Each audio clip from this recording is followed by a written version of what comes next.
Hola amigos, hablemos hoy de la nariz y el sexo, ¿sí? De la relación que hay o que algunos antiguos y no tan antiguos vieron o creyeron ver entre la nariz y el sexo. Debemos comenzar diciendo que para los antiguos, los griegos, los persas, los romanos, entre muchos otros, el cuerpo humano y sus funciones eran cosas verdaderamente misteriosas, muy misteriosas.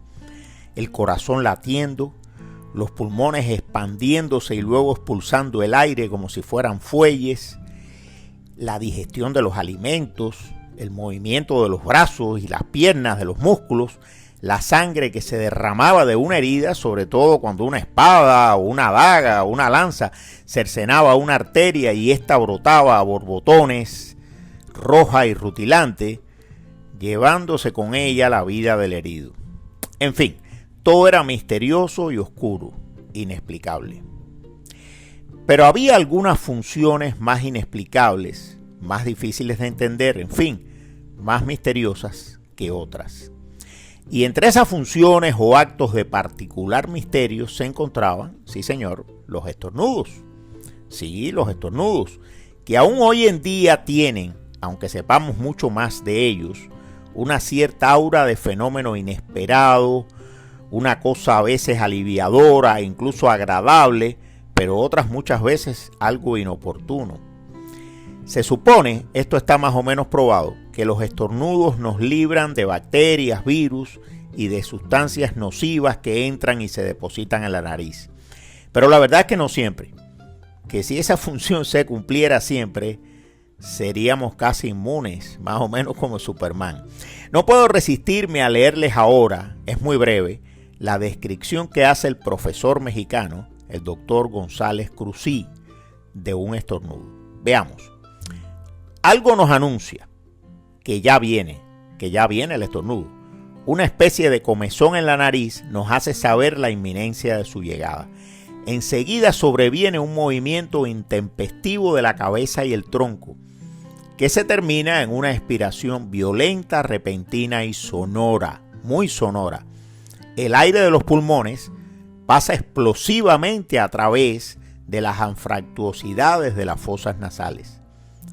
Los ojos se cierran invariablemente, eso es cierto, y luego una vasta serie de concomitantes que le acompañan. Las ideas se hacen confusas, se pierde el hilo de lo que se pensaba, los músculos del tórax y el abdomen se contraen, se tensan los tendones y los esfínteres se estrechan, como lamentablemente saben muy bien por su infortunio las personas predispuestas a la incontinencia urinaria. Y todo esto, termina Cruzí, sucede fuera de nuestro control. Magnífica descripción la del profesor. Y recalco lo de fuera de nuestro control, que se explica por la independencia del nervio trigémino para controlar a su manera los estornudos. Pues bien, por todo esto la gente de otras épocas creían que el estornudo era una especie de posesión momentánea por parte de algún demonio maligno o quizás de un ángel benigno, pero siempre externo a nosotros. Si la persona tenía una alergia o la racha de estornudo se alargaba por alguna otra enfermedad, pues esa posesión se convertía en algo mucho más importante y misterioso. Se llegó a pensar en el estornudo, más bien en los estornudos repetidos, como una forma de epilepsia. Fíjense.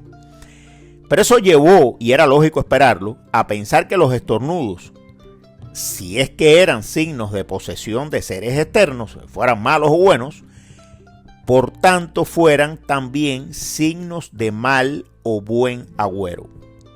Y de ahí asociar los estornudos y su fuente, la nariz, que en definitiva era la que los producía, con la suerte o la mala suerte amorosa, no había más que un paso. Y ese paso, claro que sí, se dio enseguida. Los estornudos, como signo de la suerte o la desdicha amorosa, se encuentran en multitud de poemas y descripciones de la antigüedad clásica. Es más, el dios Cupido, sí, el niño gordito del arco y las flechas, era un estornudador consuetudinario.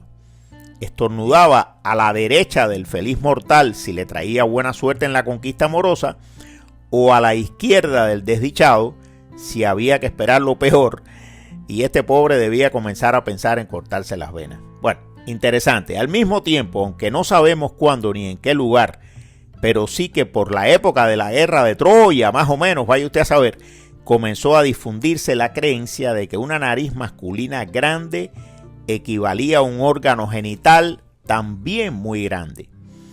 Una creencia que, pese a los 3 o 4 milenios que han transcurrido y las muchas pruebas en contrario, persiste hoy en día. Debemos decir aquí que esta creencia se incrementó en la Edad Media, una época donde la nariz no se escondía, o se escondía muy poco, pero el órgano masculino del interfecto sí que se escondía debajo de la armadura.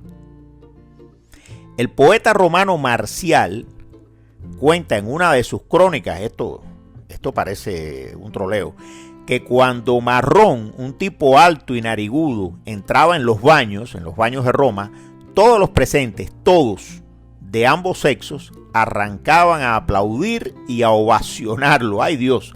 No por la nariz, sino por el desmesurado falo que lucía con mucho orgullo. Un tipo en verdad dichoso este Marrón, ¿eh? Pero la verdad es que esa relación de tamaño se cumple pocas veces. Una buena amiga mía que sabe mucho de magnitudes porque es arquitecta, asegura más bien con énfasis que todo eso es un troleo de mal gusto que poco tiene que ver con la realidad. Bueno, pero todas estas historias que he narrado hasta ahora son de tiempos remotos. Lo bueno viene ahora, o no precisamente ahora, sino a finales del siglo XIX y comienzos del XX. Es cuando se descubre que solo hay 3, y solo 3, tejidos cavernosos en el cuerpo humano que tienen cualidades eréctiles. Esos tejidos son los cuerpos cavernosos del pene masculino, los del clítoris femenino y, pues claro que sí, la mucosa nasal. De esa circunstancia anatómica ya había habido vislumbres siglos antes, sobre todo entre los hindúes. Gentes muy sensuales ellos, mira si no el Kama Sutra, pero le faltaba la microscopía y la histología para redondear bien la cuestión. Todo parecía un simple hallazgo fisiológico sin mayor importancia. Cuando aparece entonces en Viena el señor profesor Sigmund Freud, sí, el mismo del psicoanálisis, el ego, el yo, el superyo y todo lo demás que ya sabemos. A Freud, que era un tipo sumamente bien informado en la fisiología médica y que nada que tuviera que ver con el sexo se le pasaba por alto ni de juego, le vino a la mente, y qué mente, la posibilidad de que influyendo sobre la mucosa nasal se pudiera ayudar de alguna manera a la gente con problemas sexuales, sobre todo los problemas sexuales que afectaban la conciencia. Y como el que busca encuentra, Freud se encontró en un congreso médico con el cirujano, un otorrinolaringólogo, pero súper especializado en cuestiones de narices, el señor Wilhelm Fliess, un verdadero experto. Los presentaron, se saludaron cordialmente, congeniaron, se hicieron amigos y ni que decir que comenzaron a colaborar en cuestiones médicas casi de inmediato. Fliess le explicó a Freud, Fliess era un cirujano, pero también un investigador con mucha experiencia, dos cosas importantes.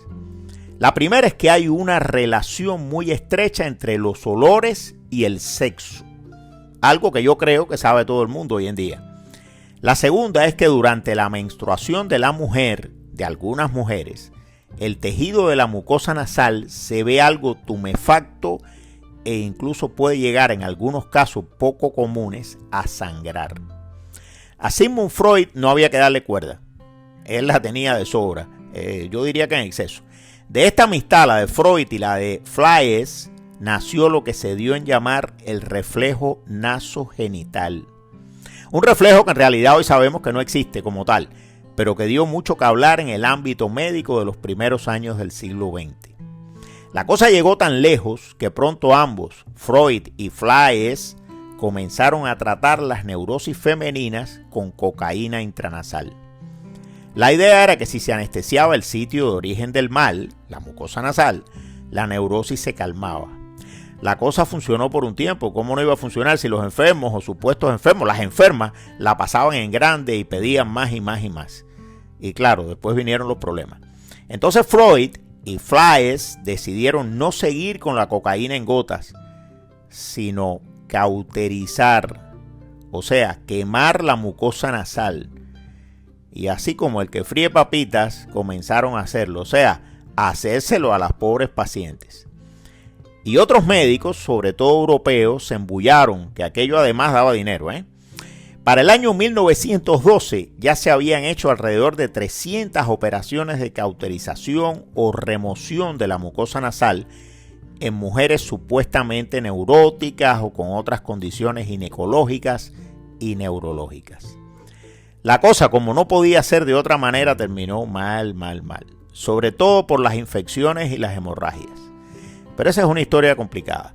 La amistad entre Freud y Flies, que se negó a seguir operando, el hombre tenía su ética, se fue deteriorando hasta terminar. Ahí están las cartas y están publicadas entre ellos para demostrarlo. Y todo aquel experimento que duró unos pocos años ha quedado para el cajón de los historiadores de la medicina. Pudiéramos decir que por suerte, Sí señor, por suerte. Y la verdad es que ya casi nadie se acuerda de ese episodio. Menos mal. Bueno amigos, pues nos vemos